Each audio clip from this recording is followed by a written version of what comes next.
Indian news analysis के एक नए एपिसोड में आपका स्वागत है। और आज के इस वीडियो में हम बात करने वाले हैं दो टॉपिक्स के ऊपर। पहला तो ये है कि भारत के जो तेजस प्रोग्राम है, खासकर तेजस मार्क 1A और मार्क 2, इनके लिए भारत में जो उत्तम एसा रेडार का मार्क 2 वेरिएंट है, इसको लेकर के एक बहुत बड़ी अपडेट सामने आ रही है। उसके बारे में हम बात करेंगे।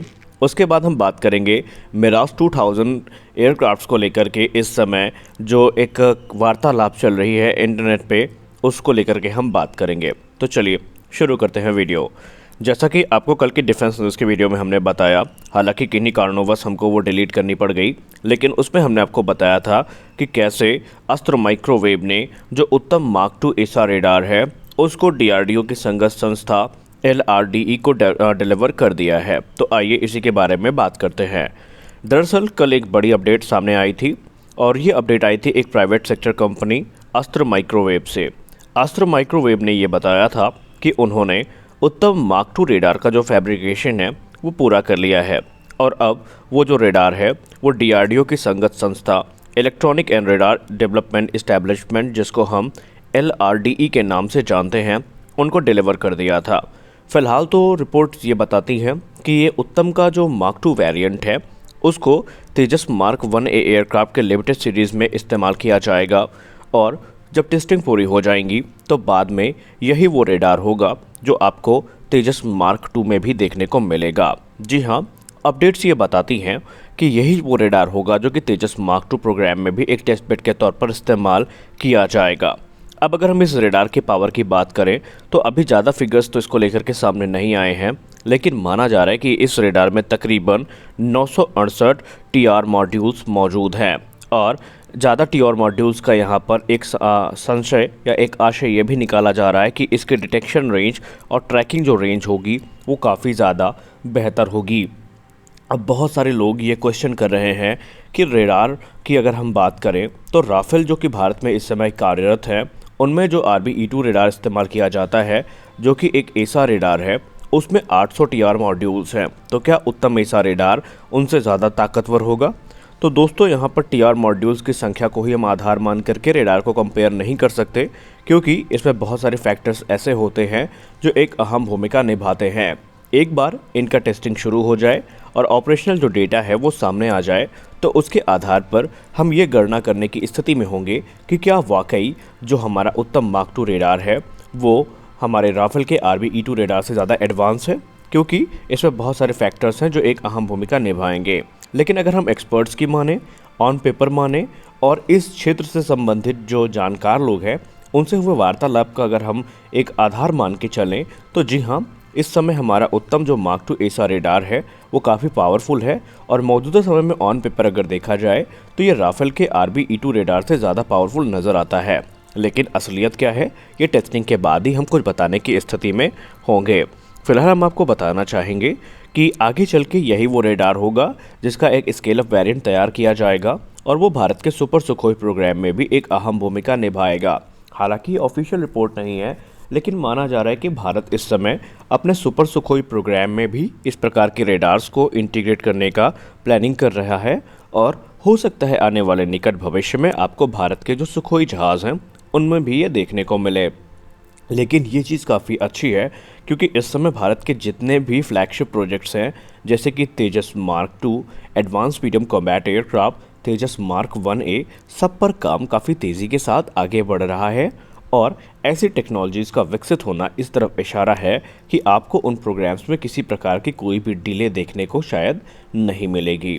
तो अब यहाँ पर इंतज़ार रहेगा कि कब इस रेडार की टेस्टिंग शुरू की जाती है, क्योंकि इनिशियली ये माना जा रहा है कि तेजस मार्क 1 का जो लिमिटेड सीरीज़ पर एक एयरक्राफ्ट होगा उसको ही टेस्ट बेड के तौर पर इस्तेमाल किया जाएगा इन रेडार्स की टेस्टिंग के लिए। और आगे की जिम्मेदारी अब DRDO की संगत संस्था LRDE के कंधों पर है। अब आइए बात कर लेते हैं अपने दूसरे विषय के बारे में। जैसा कि इस समय आपको पता है, हमने एक रिपोर्ट में कवर भी किया था कि यूनाइटेड अरब अमीरात ने अभी हाल ही में 80 की संख्या में राफेल F4 स्टैंडर्ड का एक जो प्रोक्योरमेंट है वो फिक्स किया है और ये जो खरीद हो रही है फ्रांस से हो रही है, ये तो जाहिर सी बात है। और माना जा रहा है कि 2025 के अंत तक उनको ये एयरक्राफ्ट मिलने शुरू हो जाएंगे। इसी बीच यूनाइटेड अरब अमीरात ने एक बड़ा फैसला किया है ये फैसला है उनके तकरीबन 56 की संख्या में जो मिराज 2000-9 एयरक्राफ्ट हैं, जिनको मिराज 2000 का एक मोस्ट एडवांस वेरिएंट भी आप कह सकते हैं, अपग्रेडेड वेरिएंट, उनको उन्होंने बेचने का फैसला किया है। फिलहाल तो कोई कस्टमर उनके पास नहीं है और डील ऑन है, और माना जा रहा है ग्रीस और इजिप्ट यही वो देश हो सकते हैं जो संभावित खरीदार हैं। लेकिन इसी बीच भारत के भी बहुत सारे एक्सपर्ट्स ने कहा था कि भारत को ये जेट्स लेने चाहिए। अब भारत इसको लेगा या नहीं लेगा ये तो बात की बात है, क्योंकि इसमें मिलीजुली प्रतिक्रियाएं एक्सपर्ट्स की सामने आ रही हैं। कुछ वायुसेना के पूर्व अधिकारी हैं जो इस चीज़ का समर्थन करते हैं कि भारत को अपने स्पेयर पार्ट्स की सप्लाई को मेंटेन रखने के लिए कुछ संख्या में इन जेट्स को ले लेना चाहिए। वही कुछ एक्सपर्ट्स का ये कहना है कि अब तकरीबन एक दशक के अंदर अंदर भारत को अपने मिराज 2000 को रिटायर ही करना है, तो ये डील फिलहाल भारत के लिए निरर्थक हो सकती है। अब ये तो बात की बात है, लेकिन भारत से ज़्यादा उत्साहित इस समय पाकिस्तान है।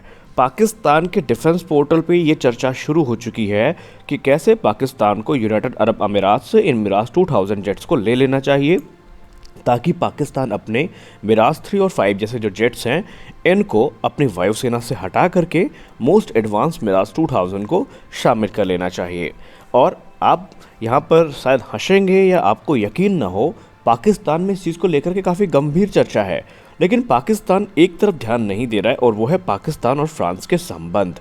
अगर पाकिस्तान इन जेट्स को खरीदना भी चाहेगा तो सबसे पहले उसको फ्रांस की अनुमति चाहिए होगी। जी हाँ, यूनाइटेड अरब अमीरात बिना फ्रांस की अनुमति के पाकिस्तान को ये चीज़ नहीं बेच सकता। भले ही पाकिस्तान और यूएई के संबंध कितने भी अच्छे हो जाएं, चाहे कितने भी अच्छे रहे हों, लेकिन जब तक फ्रांस की अनुमति नहीं मिलेगी पाकिस्तान को ये जेट्स नहीं मिलने वाले।